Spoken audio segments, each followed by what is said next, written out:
Tu, tu, tu, tu, tu, tu. Tu, tu, tu, tu, tu, tu, tu, tu, tu, tu, tu, tu, tu, tu, tu, tu, tu, tu, tu, tu. Muy bien, hoy es el segundo día de exposiciones y vamos a empezar con el equipo número 3 que se integra por Araceli, Mayra Victoria y Adrián de Jesús. Así que cuando estén listos pueden empezar. Ya estamos grabando y bueno,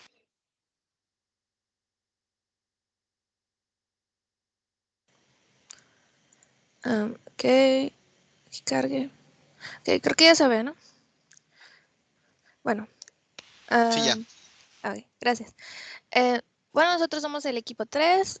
Bueno, está conformado como lo mencionó el maestro. Así que nosotros vamos a hablar sobre los juegos de rol. Primero que nada, antes de que tomar en sí lo que es el contexto de juegos de rol, menciona sobre aquel juego que fue basado en tableros de mesa sobre este tipo de temas de juegos de rol. Aún no era de forma digital, pero era más de papel y lápiz, ¿no? Y tenemos el de Calabozos y Dragones, que fue publicado por primera vez en 1974 por la compañía de Gaiax, creo pensar que se llama Gaiax. Y esto se debe a a Ernest Gary Garnax, que es el que está en la imagen. De hecho, yo no sabía que había salido en Los Simpson, me encontré esa imagen también. Y bueno, este juego consiste más que nada en que todo va de acuerdo a la imaginación, ¿no? Es un libro donde te traen los personajes y pues en sí este juego se basa pues en los dragones. Ah, creo que se escucha y deje que pase. Que ya, creo que ya. Es que pasó el de los fierros. Disculpa.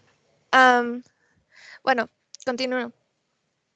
Bueno, este juego es basado como había comentado, en un libro donde te dan un juego de rol, un personaje, y este personaje tiene ciertas habilidades y características donde tiras los dados y te vas moviendo para saber qué es lo que tienes que hacer. Más que nada, este juego se basa en la imaginación, ¿no? No necesariamente puede ser el que está el original de Calabozos y Dragones. Se tiene varias versiones, como por ejemplo el que está aquí abajito, que es de Stranger Things. Y también hay otras versiones del espacio o espaciales o de aventuras o de diferentes formas. Y si no llegara, o de diferentes series más que nada. Si no les llegara a gustar este tipo de juegos, también se puede inventar, por así decirlo, o crear uno. Te inspiras en un personaje y tú le haces sus habilidades. Obviamente todo esto es en grupo. Y hay un líder que es el que te aprueba si realmente los movimientos que estás realizando o las habilidades que quieras tener deben ser adecuadas al juego o a la parte que se va a utilizar. Oh, espera, espera, espera, espera, espera, Ah, espera. Perdón que te interrumpa. Repite ese pedacito. ¿Cómo dices que es un qué? ¿De qué? ¿Cómo? es uno de los juegos de rol, bueno, hasta ahorita, pero este es utilizado en papel y lápiz, o sea, no era de manera Ajá, digital. ajá. Pero dices que es un líder el que se encarga de ver, validar los movimientos. Sí, más que nada se basa en un grupo y en ese grupo debe haber un líder o un máster, por así decirlo, y Ok. es el que... Es que incluso en español se le dice así como el maestro de calabozo Ajá, sí. o el master dungeon Ah, o así, pero no es un líder, es bueno, el, le es el- digo líder, ajá. pero sí es máster, sí. Bueno, te voy a decir por qué digo que no es un líder. Solamente porque en el juego el master dungeon o el maestro de calabozo no juega. Él está nada más como árbitro, pero no, él no está jugando.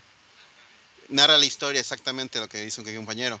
Por eso te digo que no puede ser un líder, porque realmente no es como que ese jugador que va liderando el resto, es el que va contando toda la historia y que pone las reglas, pone los enemigos, él sabe qué va a pasar después y los demás jugadores no lo saben. Es el único jugador que está jugando en ese momento, que sabe todo lo que va a suceder. Los demás van a irlo descubriendo conforme avanzan en la historia. Por eso te digo que no es un líder. Bueno, ya, perdón por la interrupción. Sí, no se preocupe. Bueno, en mi punto de vista, yo lo tomé como el líder, pero sí, en sí se llama Master. No, disculpe. Y aquí tengo un video de otra serie, que se inspira en Calabozos y Dragones. A ver, a partir del audio. Se reproduce. Han sido convocados a una aventura de calabozos y dragones. Su historia comienza en una villa de duendes que han sido masacrados. ¡Ay! Me agrada cómo empieza. Su tarea es rescatar al líder de un calabozo de ogros. ¡Ay, qué interesante! Su líder es Santa Claus. Se encuentran en los restos humeantes de la villa de Santa. Está claro que ocurrió una gran batalla. Bien, Howard, ¿qué vas a hacer? Yo sigo el rastro de ogros, revisando si hay puertas secretas por ahí. Y descubres una puerta secreta que da a un corredor oscuro. Perfecto, hagamos un plan. Hechiceros atrás, guerreros al frente y no olviden... ¡Con eso yo entro! ¡Resiste, Santa! ¡Voy por ti! Muy bien, entras a un cuarto lleno de armas, activas una trampa, un cañón te da en el rostro y estás fuera del juego. Pero, ¿un cañón? ¿Ya me salí del juego? ¿Perdí? Suertudo. Bueno, ese es el video.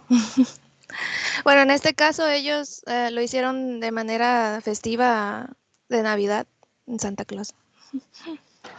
Pero creo que... Ok, ya. Y de ese juego, bueno, se basó en... Este es el siguiente. De Colossal Cave Adventure, que es la aventura de una cueva colosal. Bueno, este fue el primer juego de aventuras. Este, pues, ya fue de manera de la computadora, pero más que nada, simplemente era como una especie de comandos básicos en donde te daba ciertas instrucciones y tú tenías que seguir. En este caso, bueno, la máquina te decía que estás en un bosque o en cierto lugar y tienes ciertas cosas, qué es lo que haces. Y tenías que comentar, pues, ir al norte o ir a cierta parte, y era como te movías o te desplazabas en el juego. Bueno, la primera versión fue escrita en 1976 y por los programadores Willy y Don Woods, que son los que aparecen ahí también en la pantalla.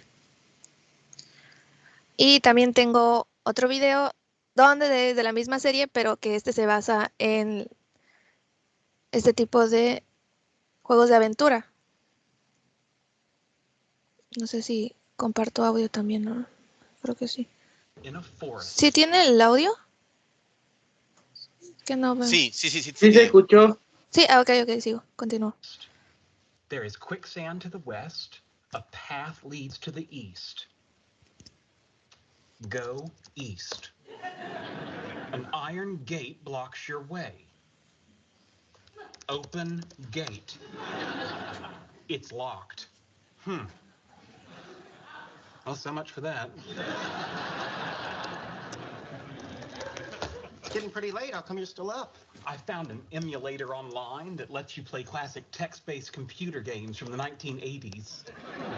That's pretty cool. Oh, yes. It runs on the world's most powerful graphics chip, Imagination. You've really got to get out more. Go north. You can't go that way. Go west. A troll blocks your passage. Okay, fasten your seatbelts. Kill troll. With what? With sword. You don't have the sword. Good golly, it's as if it's actually happening to me. Troll with axe. Hit troll with axe. Oh my, this is one tough troll. Go north. You are in a forest. Go north. You are in a forest. Go north. You are in a forest. Oh dear, I believe I'm lost. Well, I'll just have to get a fresh start tomorrow. No. You just need to map it out. Come on, I'll help you. So you stopped at this stream and you turned north 3 times? Yes. You're right, you're lost. Good luck. Ok, ese es el segundo video, que básicamente se basa en ese tipo de juegos, solo que ese es el juego llamado Zork, pero es muy parecido a ese tipo de juegos. In a forest. Cambio. Ok, bueno, después de eso tenemos lo que, bueno, en la serie narra de los teletipos, en donde una persona llamada Richard fue el que estaba estudiando, por así decirlo, y tenía un apartado donde tenían 2 teletipos, pero no los utilizaban, así que se los pidió a la escuela si le podían dar un lugar asignado para poder hacer ese tipo de cosas, pero en él se basó para hacer juegos. Más que nada no tenía mucho movimiento ese tipo de juegos, ya que pues solamente se movía arriba, abajo, de izquierda a derecha, no tenía tanta movilidad. Le quería tomar una foto, pero no pude. Pero se basó, bueno, él lo hizo en este tipo de teletipos. Y a continuación, mi compañero Adrián va a continuar con los juegos de rol. Micrófono. Bueno, juegos de rol. Bueno, en primeras la definición que nos da el internet es que es un juego interpretativo narrativo en el que los jugadores asumen el rol, valga la redundancia, de personajes imaginarios a lo largo de una historia o trama en la que interpretan sus diálogos y describen sus acciones. Aquí ya en la serie ya empieza a darnos la definición de cómo de los juegos de aventuras se empezaron a basar más en los juegos de rol. La siguiente, por favor.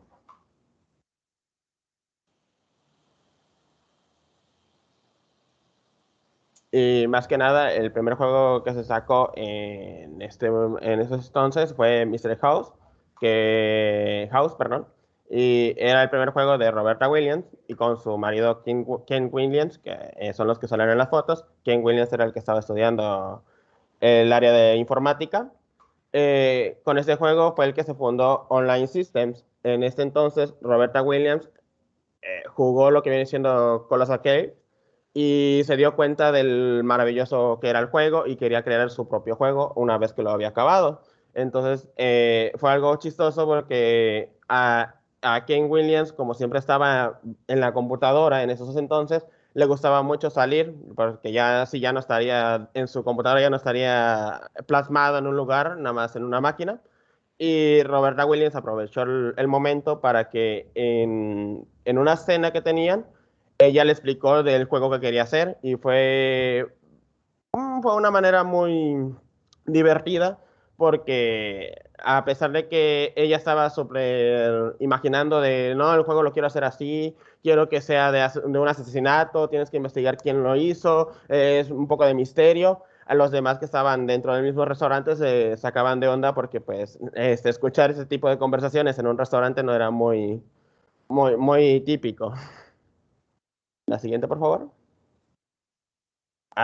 Bueno, y este viene siendo el primer juego gráfico que salió para Apple II en 1980 y fue Mystery House. Incluyó lo que viene siendo los gráficos acompañados con el texto, así como viene plasmado en este momento.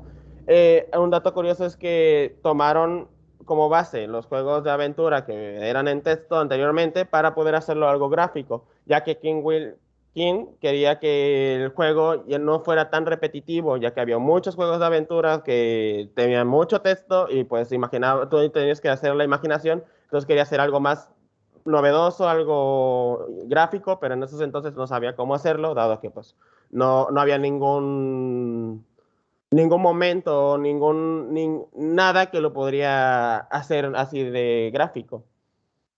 Siguiente, por favor. Y después del Mr. House, también hablan sobre Final Fantasy. Bueno, en primeras que nada, Final Fantasy fue desarrollado durante una inminente bancarrota, como ya lo había comentado el maestro en clases anteriores, por la compañía Square en 1987. Y pues nada más que nada, Hinobu Sakaguchi hizo como nombre del juego final, ya que sería su último juego que iba a realizar dentro de esta compañía, que viene siendo el juego de rol de fantasía, Final Fantasy. De ahí viene el nombre. El siguiente, por favor. Cuando Sakaguchi fue cuestionado sobre el tipo de juego que quiso hacer, él mencionó de que pues él no tenía lo necesario para hacer un juego de acción, así que pensó que mejor un juego de historia quedaría mucho más óptimo para su último juego, ya que él ya se estaba dando por vencido, ya que anteriormente todos sus juegos que había lanzado en su compañía no habían tenido mucho éxito. Siguiente. Pero pues, evidentemente, como la historia lo dice, y como ya llevamos 16 juegos de Final Fantasy, el juego fue un completo éxito en Japón y 3 años después, por medio de Nintendo, se sacó al mundo en 1990. Bueno, los personajes del juego y el logotipo fueron hechos por Yoshitaka a mano. Y bueno, aquí podemos ver cómo es el juego en 8 bits. Siguiente. Y cómo es que Yoshitaka hacía sus diseños. Aquí podemos comparar que efectivamente la gráfica no podía soportar un diseño tan fenomenal como los que hacía Yoshitaka y fueron basados en un sistema de 8 bits.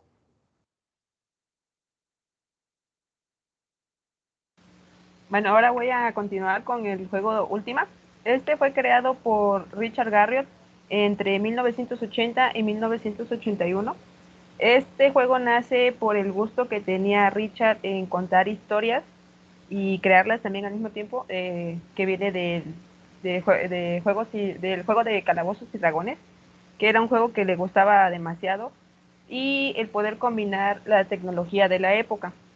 Este juego nace después de haber creado un juego llamado Acalabate, que fue su primer juego basado en una computadora, en la Apple II.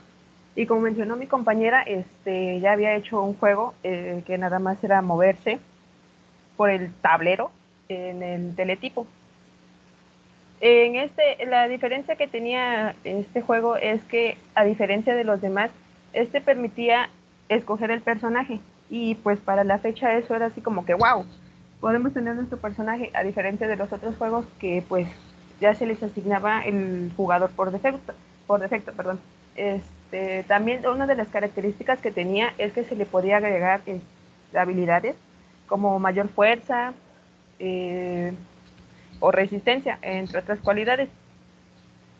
En Ultima 4, Richard se cansó de ver cómo la gente jugaba su juego, que la fantasía que quería crear no se estaba logrando, ya que las personas buscaban la forma fácil de terminar el juego, ya que o robaban o mataban para poder acabar con el malo, lo cual pues a él no le gustaba.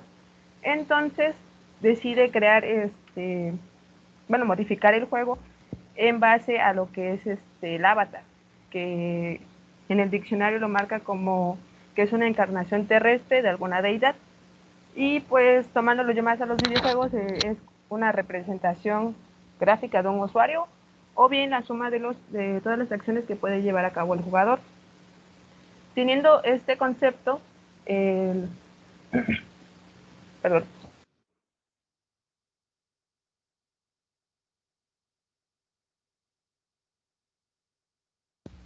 Bueno, continúo.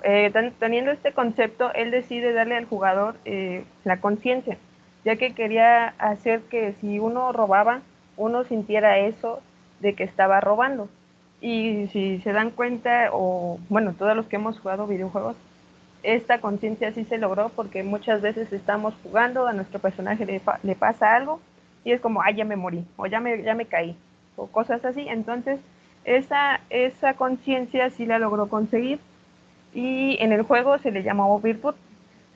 En Ultima 4, para lograr derrotar al jefe, se tenía que juntar 8 virtudes, que era honestidad, compasión, valor, justicia, sacrificio, honor, espiritualidad y humildad.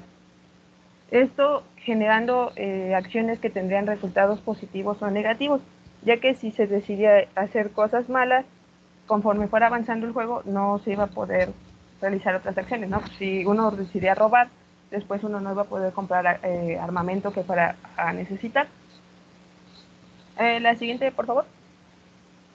Y bueno, a esto se le conoce como la conducta del juego, que en su momento tal vez fue lo más básico, pero en la actualidad es algo que sigue impactando demasiado, ya que es lo que, o sea, mantiene al usuario en la misión principal del juego.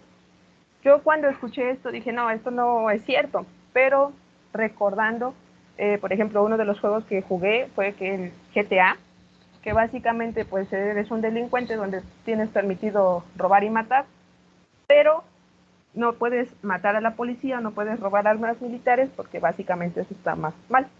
Entonces ese código de conducta se sigue manteniendo a la fecha actual y también varía un poco respecto a los juegos. Aquí coloqué uno de Club Penguin, ya que cuando salió en ese entonces recuerdo que mi hermana lo jugaba y así como el meme, no sé, el del perrito que dice, a ver, di groserías. Recuerdo que si no mal recuerdo te lo ponía como con asteriscos, y si decías muchas, te podía bloquear tu cuenta.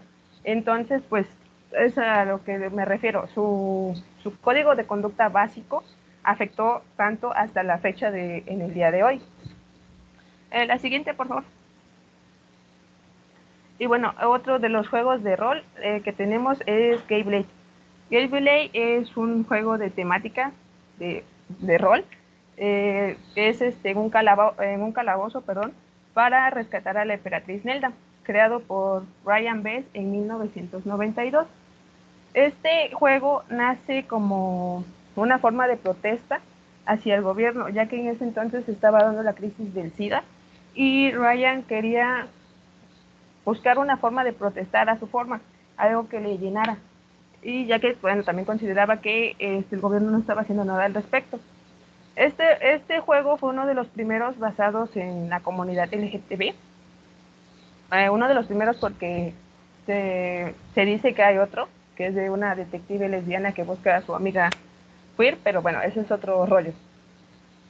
Este juego, igual que Última, fue basado o modelado en el juego de Dragones y Calabozos, porque pues, era lo más popular que había en ese entonces.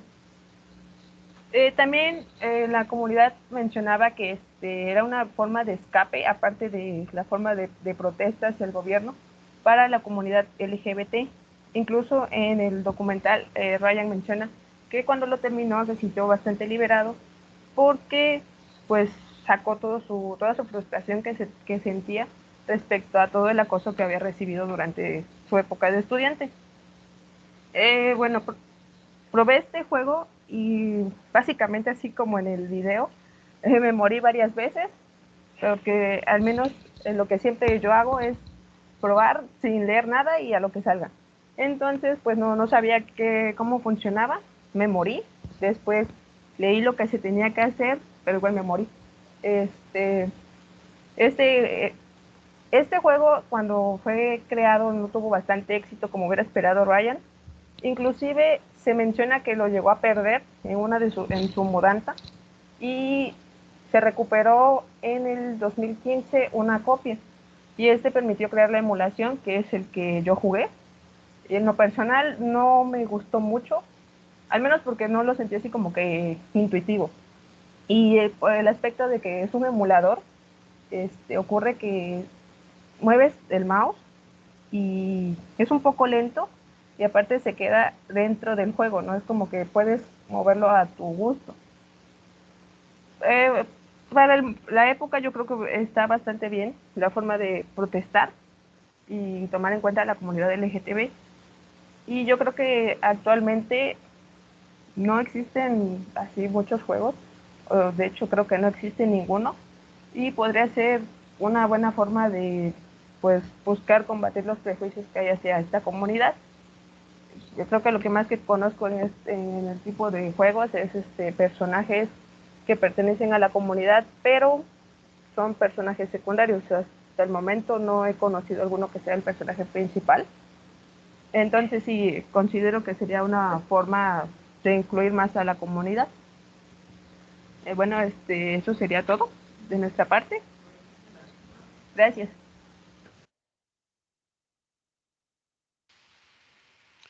Ok, muchísimas gracias. De hecho, bueno, Tienen 10 puntos para Ravenclaw porque efectivamente estuvieron muy chidos los videos que pusieron. Que no sirven para nada, ¿verdad? Pero bueno, tienen 10 puntos.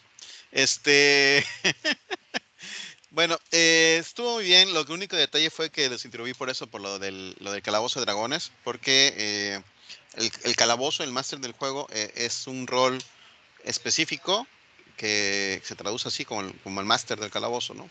Y él no juega. De hecho, en el video que pusieron, el que está como maestro de calabozo es se llama el personaje de mi Bante está haciendo las bases de calabozo, jugar un juego navideño para que sientan la magia de la Navidad, ¿no? Y de Sheldon, pues no quiere porque él odia la Navidad, pero como es un juego de calabozos, pues acepta jugarlo, ¿no? Y cuando muere el hindú, que se me olvida cómo se llama su nombre, dice qué suertudo eres, ¿no? Porque ya saliste del juego. Pero bueno, gracias por la presentación. Vamos con el siguiente equipo. Claro que sí, profe. Ahorita le compartimos pantalla. Somos Ok. nosotros, equipo 4. A ver. Perfecto.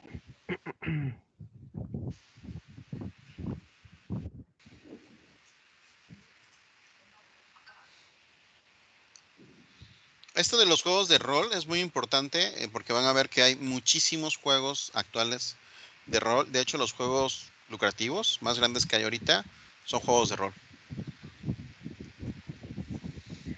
¿Alguien puede indicar si ya se ve? Ya se ve. Ok, perfecto. Buenas tardes, compañeros. Profesor, somos el equipo número 4. Los integrantes son Jacqueline Barragán Ángel, Lair Mora Villalobos y su servidor Andrés Hernández Tinoco. Bueno, nosotros vamos a hablarles acerca del capítulo número 4 de la serie High Score, titulado, les digo, esto es una guerra. Bueno, para dar una pequeña introducción, básicamente todo comienza diciéndonos que a finales de los 80s lo que cualquier niño quería era una consola Nintendo. Se estaba dominando el panorama cuando nos referimos a consolas de videojuego. Pero para darles un poco más de contexto acerca, en este caso de Sega, todo inicia cuando los empresarios que nosotros estamos viendo en pantalla, los estadounidenses Martin Brumley, Irving Brumberg y James Compert, fundaron la antes llamada Standard Games, que en este caso es el Sega, pero pues de mucho antes. Esto ocurrió en Hawái, en Honolulu. Bueno, fundaron esta empresa, pero todo esto ocurrió en los años de los 40.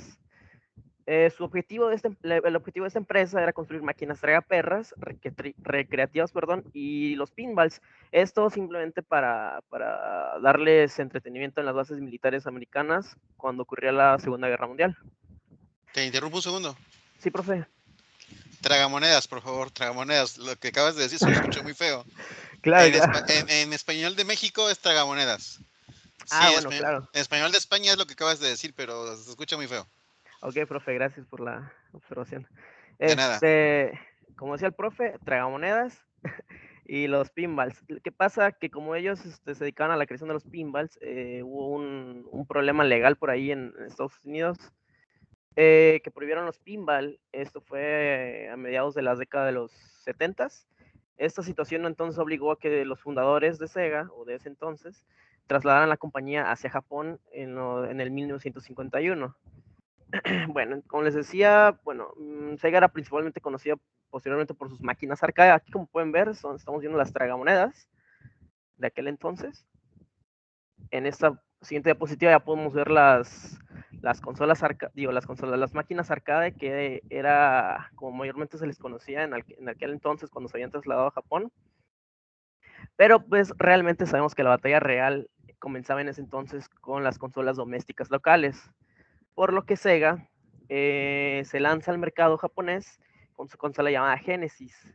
Aquí empezamos con el primer acto, que es entrando a la batalla.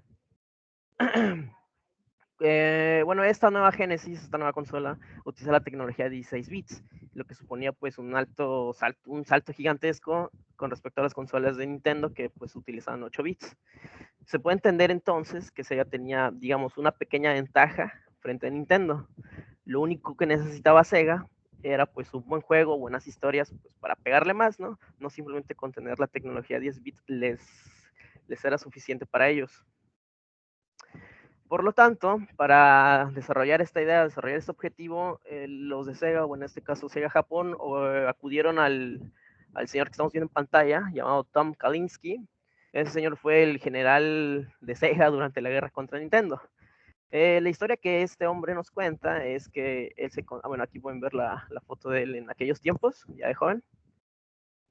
La historia de Kalinske que nos cuenta en el capítulo es que se encontraba de vacaciones con su esposa e hijos en Hawái, cuando de repente Hayao Nakayama, que era en ese entonces el presidente y CEO de Sega Japón, lo rastreó y se le apareció en medio de sus vacaciones a Kalinske, y fue en ese momento cuando el señor Nakayama le empezó a explicar y a comentar, le platicó a Kalinske sobre lo que quería, sus planes. Le dijo que pues que quería que Kalinske dirigiera Sega América. Le empezó a mostrar pues la tecnología de 16 bits, en unidades de juegos portátiles, a color, y al final pues lo terminó convenciendo de que ambos se fueran a Japón y empezar con el proyecto. Plan de batalla. Antes de pasar al plan de batalla, hay que recalcar que el objetivo de Sega era vender 1 millón de unidades, pero para ese entonces Sega solo había vendido 70,000 Genesis.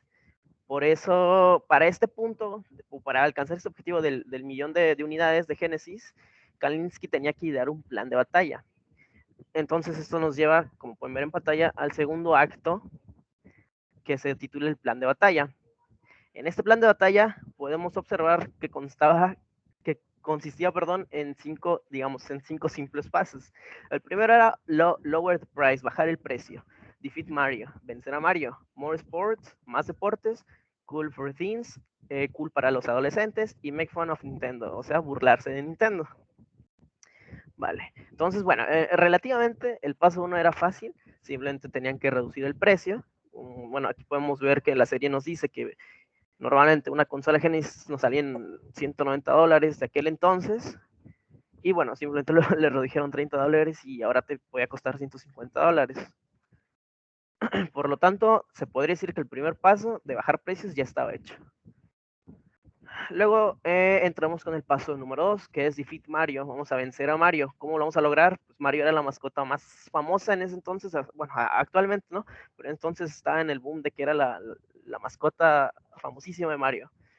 Era el representante, por así decirlo, de Nintendo. La mascota de Nintendo. Dije mascota de Mario, no, la mascota de Nintendo. Y bueno, para este punto nos va a apoyar aquí mi compañero Aldair para explicarles. Y buenas tardes. Como dice mi compañero Andrés, para vencer a Mario necesitamos tener una mascota, por así decirlo, representativo de la empresa Sega.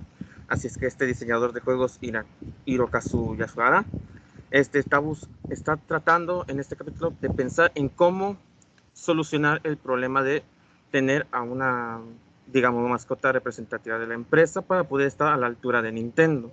Siguiente, por favor. Él estaba en Nueva York pensando claramente en cómo poder tener lo que viene siendo la mascota representativa de esta empresa. Así es que él diseñó unos bocetos. Siguiente. Tenía unos bocetos, como pueden ver en estas imágenes, de Sonic. Sin embargo, el personaje no estaba 100% completado. Así es que tenían que buscar a alguien, a un artista experto en poder hacer este personaje genial para poder estar a la altura de Nintendo. Como pueden ver, también tenían el personaje Sonic y la zona 1 del primer mapa, como todos conocemos, creo que se llama Green Hill Zone, en el primer juego de Sonic. Y pues posteriormente además faltaba el artista. Siguiente, por favor. Claro que sí. Nada más para añadir lo que dice mi compañero Aldair. El diseñador Hirokazu se encontraba en esta feria o en este parque de atracciones porque está buscando, como decía mi compañero Aldair, digamos, motivación, inspiración sobre cómo pueden crear este personaje. Y como su objetivo era pues llegar a las audiencias americanas o estadounidenses, él se fue precisamente a Estados Unidos, a una parque de atracciones, y se dio cuenta de que lo que le puede llamar a lo mejor más la atención a las personas de Estados Unidos eran pues las montañas rusas. Por ese motivo es que más adelante se puede ver que en el mapa, en los mapas del juego, está llena de bucles y vueltas y todo súper rápido. Entonces esa fue como digamos la primera idea, primer concepto que él tenía. Como dice mi compañero, tenía que buscar ahora quién podría diseñar un personaje. Sin embargo, adelantándonos un poquito, la primera idea no era tener al erizo Sonic. Tenían un poquito, digamos, otras opciones, pero ahorita nos van a explicar. Sí, claro, está bien. Como dijo mi compañero Andrés, tenían 3 opciones. En este caso, un hombre vestido de conejo. Obviamente el personaje se enfocaba en un conejo. El otro era un panda, pero claro, un personaje de un panda no era lo suficientemente rápido como para ir a lo que es ahora sí, como la montaña rusa, el más rápido. Entonces un panda no era la mejor opción. Y un erizo, pues a este erizo, digamos que su peculiar función era al defenderse, claro. En los que hayan jugado Sonic, estos se hacen en bola y van rápido atacando a los enemigos, capaz de defenderse. Así es que de las 3 opciones, el más conveniente en este entonces era un erizo. El siguiente. Este artista y diseñador también de videojuegos en japonés, Naoto Oshima, fue el encargado de hacer este personaje Sonic y también el personaje Dr. Eggman de la franquicia de videojuegos Sega Sonic the Hedgehog. Este mismo se encargó de hacer varios bocetos para tener el personaje perfecto para poder ser lo que viene siendo la mascota de la franquicia Sega. ¿Sí? Como verán, estos son los primeros 3 bocetos que tuvo este artista. El mismo Sonic, pero vestido de conejo, lo cual no resultaba un poco, o no era muy bueno, digamos, en ese entonces. El segundo, que pueden ver aquí, ya era Sonic, nada más hacía falta algunos detalles, y el Dr. Eggman, que sería el antagonista de este videojuego. Claro, como dato adicional, este señor, híjole, se me fue, Naoto, el señor Naoto, se trasladó a Nueva York y en Central Park se sentó y empezó a bocetear las ideas que tenía sobre qué personaje podían añadir.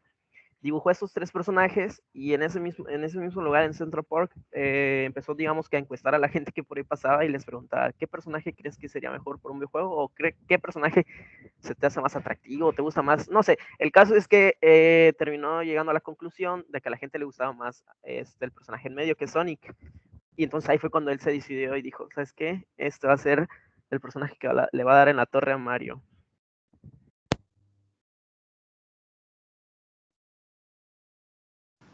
Teniendo en cuenta estos 3 bocetos que me pueden ver aquí ya un poco más avanzado, se dio cuenta este artista que podía ser el personaje indicado para poder hacerle frente a Mario, sabiendo que en ese entonces Mario era el auge de Nintendo y posteriormente ganaba en lo que sería en ventas y compras de consola y compras de videojuegos. O sea, literalmente Nintendo era el rey en ese entonces de los videojuegos. Siguiente. Teniendo así el personaje, ahora sí, el más destacado de la franquicia Sega, Sonic, y su primer juego, Sonic the Hedgehog. Con esto ya podrían hacerle frente a Nintendo. Obviamente faltaba mucho por ganarle a Nintendo. En este caso, no solamente era en cuestión de bajarle el precio y que tuviera mayor ventas por ser, digamos, barato en la consola Sega Genesis, sino también tenía que hacer un videojuego que sea representativo y un personaje representativo para que sea más reconocido esta empresa. Por supuesto, porque ya te contaban con la tecnología de 16 bits, ya tenían su personaje, pero necesitaban, por así decirlo, más visibilidad, a pesar de que ya la tenían, más publicidad.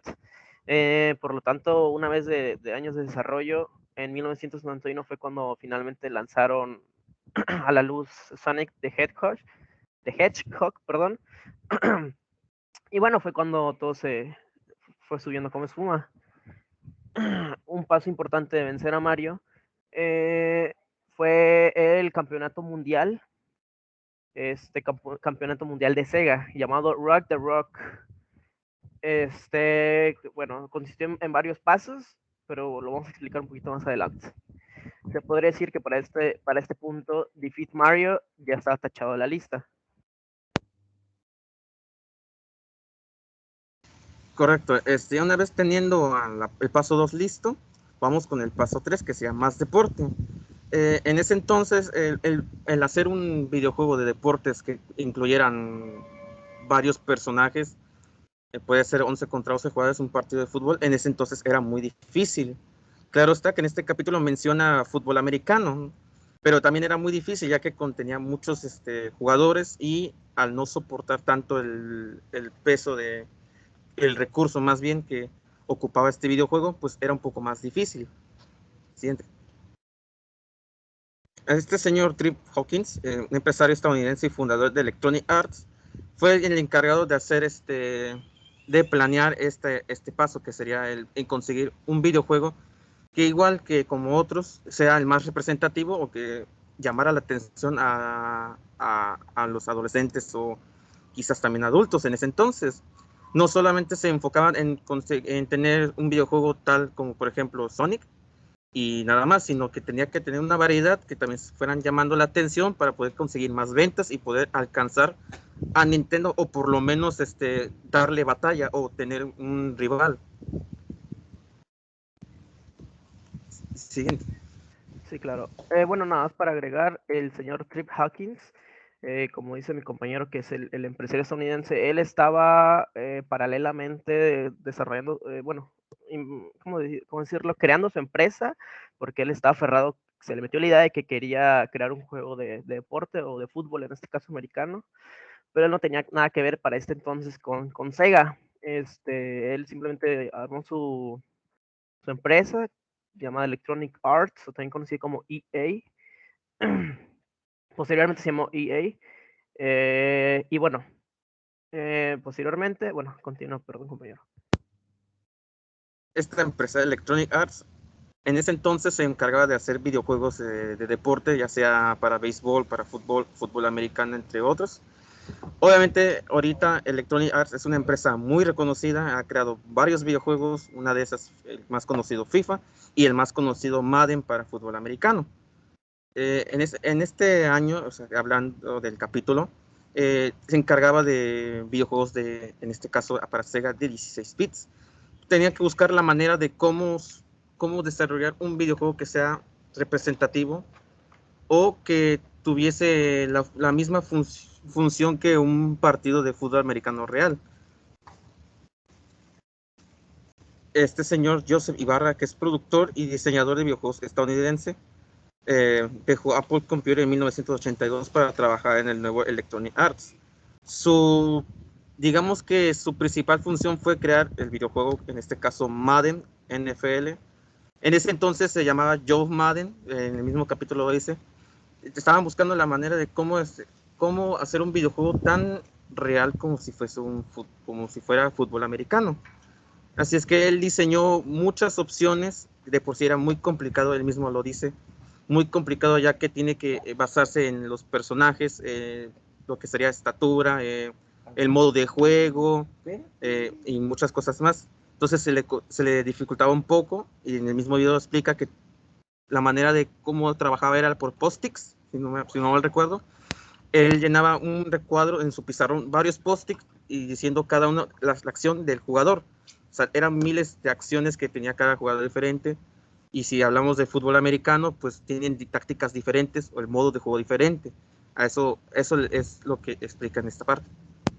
Así es. Además, una de las problemáticas que afrontaban en ese entonces era pues su capacidad técnica, por llamarlo de alguna manera, ya que tenían que, en este caso, Trip tenía que desarrollar el juego en 8 bits. Entonces, lo primero que hicieron fue, ¿cómo decirlo? Apuntar su juego o dirigir su juego hacia una tecnología de 6 bits.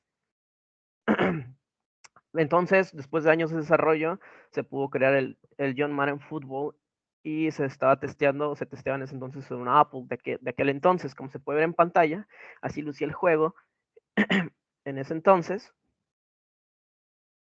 Sin embargo, ¿qué pasa? Da la casualidad o da cosas del destino que Sega está buscando implementar en su consola Genesis de 16 bits, pues juegos de deportes. Por lo tanto, podríamos decir que estos dos sujetos se asocian para finalmente sacar un John Madden Football, pero para la versión Genesis con tecnología de 16 bits. Como pueden ver en pantalla, pues se ve muchísimo mejor a como se tenía en la versión anterior. Y digamos que este fue un gran avance, también un gran salto para los juegos de deportes.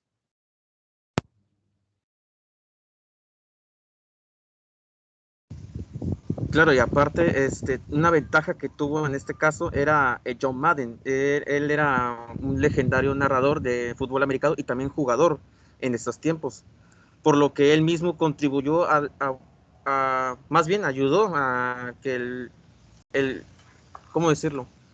Él dio, digamos que unas críticas a este videojuego John Madden para que el juego sea realmente como si estuvieras jugando un fútbol americano. Él fue el que dio algunos tips de cómo hacer o qué tácticas tenía o qué usaban los jugadores o cosas así. Pues él era, digamos, el experto, él sabía más del tema.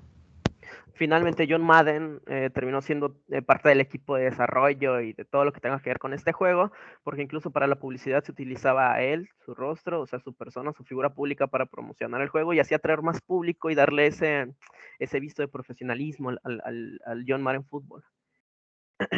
Y bueno, finalmente hoy en día siguieron haciendo, bueno, en aquel entonces siguieron produciendo juegos de deportes y bueno, todos o la mayoría de los juegos de deportes, fútbol, básquet, los que conocemos son gracias ¿cómo decirlo? Se desarrollaron gracias a lo que principalmente inició con el John Madden Football y pues hoy se conoce como eSports, Electronic Arts. Muy bien, entonces para este punto ya podríamos decir que está tachada el punto número 3, que es More Sports. Luego proseguimos con el paso número 4. Bueno, para el paso número 4, necesitaba ser cool para los adolescentes. En ese caso, o en ese tiempo, Nintendo tenía como objetivo a niños de entre 9 y 13 años de edad, porque pues Mario era muy popular en ese entonces. Entonces, ¿cuál era el objetivo de Sega? Su visualización era un grupo mayor de edad. En este caso, usaron la idea de que si conseguían que el hermano mayor jugara con el Genesis de Sega, el hermano pequeño también lo iba a jugar. Entonces, así fue como que empezaron a conseguir un poco más de público. Luego, Sega anunció a Sonic como el más wow, se podría decir en ese tiempo, el más cool, el más popular, por lo rebelde que era su personaje, su habilidad de correr, en ese caso, superar los peligros en el juego y otras cosas más. Siguiente, por favor. Bueno, Kalinsky hizo marketing al llevar a Sega a centros comerciales donde había mucho público de diferentes edades y entre ellos las mismas personas comparar las diferentes consolas entre Sega y Nintendo. Por otro punto, también llevó a Sega a los colegios. ¿Cómo hizo esto? Bueno, siempre había un alumno que era como que el gamer o el que le gustaba siempre jugar en las escuelas, y en este caso lo llamaron como fanático de Sega, y a él le daban exclusivamente una Genesis y los juegos que tenía Genesis en ese tiempo, y él se encargaba de promocionar o pasearse por toda la escuela con la consola, y eso hacía que sus propios compañeros, incluso los alumnos de la escuela, se interesaran en jugar en Sega. Siguiente, por favor.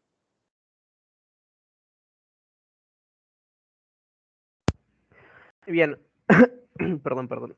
Entonces, bueno, sí, digamos que el objetivo, el paso número 4 era pues darle publicidad y al mismo tiempo darle a entender a la gente gracias a esta publicidad que sus juegos no eran enfocados para niños chicos, para niños, para el público de Nintendo, que eran niños más chiquitos. Entonces, el pensamiento de las personas de Sega era que, bueno, entonces vamos a hacer juegos orientados para tal vez adolescentes, son los hermanos mayores, Entonces, una vez que en la casa de los chavos, de los adolescentes, están jugando con la Génesis, automáticamente, si tienen hermanos menores, los hermanos menores también se van a sentir atraídos y les va a llamar la atención y van a querer estar jugando, lo que es igual a, si capturo la atención de los adolescentes, automáticamente voy a poder obtener la atención de la audiencia menor, que es lo que buscaban.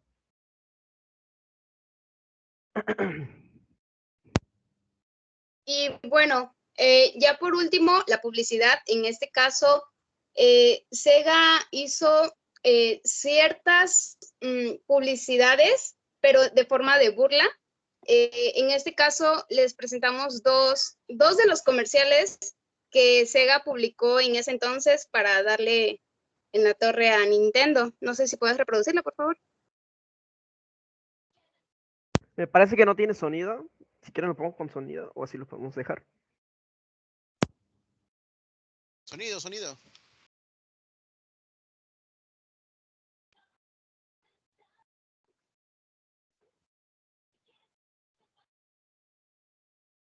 No tiene sonido, Andrés. Sí, lo sé, es lo que dije. Bueno, es una canción que aparece de fondo. A ver, déjenme lo pongo con sonido, ¿va? Rápido. Sí.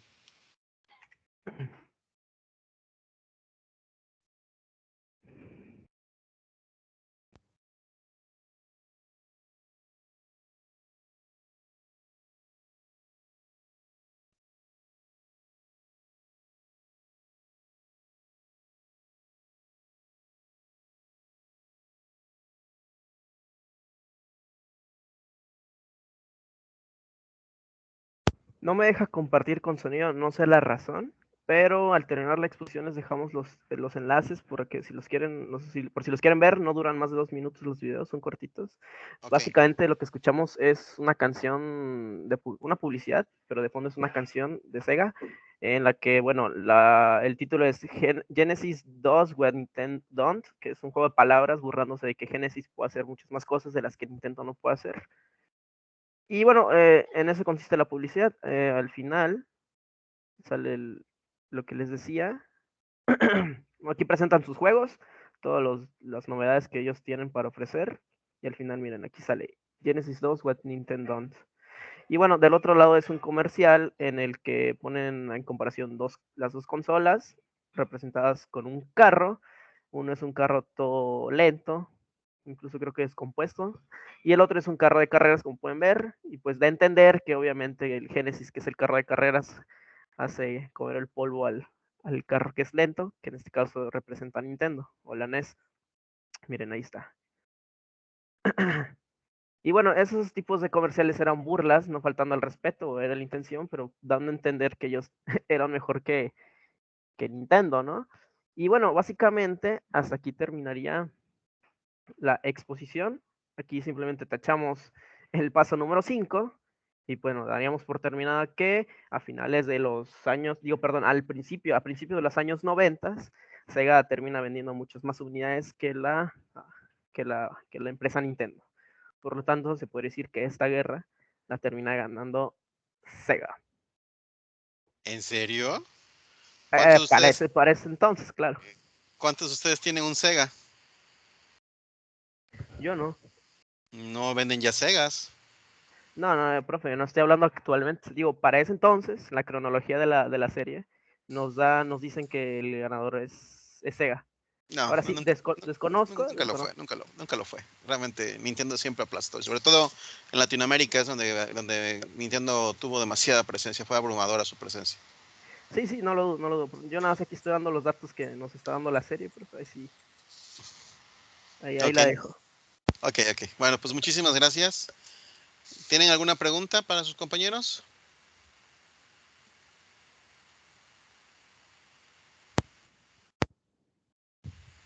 Que yo sepa, no, profe. Bueno, pues vámonos ya entonces porque ya es la hora de terminar la clase. Nada más les recuerdo que luego va a haber una evaluación con preguntas de todos los capítulos, así que ojo a poner atención con esa parte de las explicaciones. Sale pues, cuídense, nos vemos mañana. Mañana continuamos. No, ¿qué día es hoy? Sí, mañana continuamos. Dale, hasta mañana. Hasta mañana, profe, gracias. Hasta mañana, bye.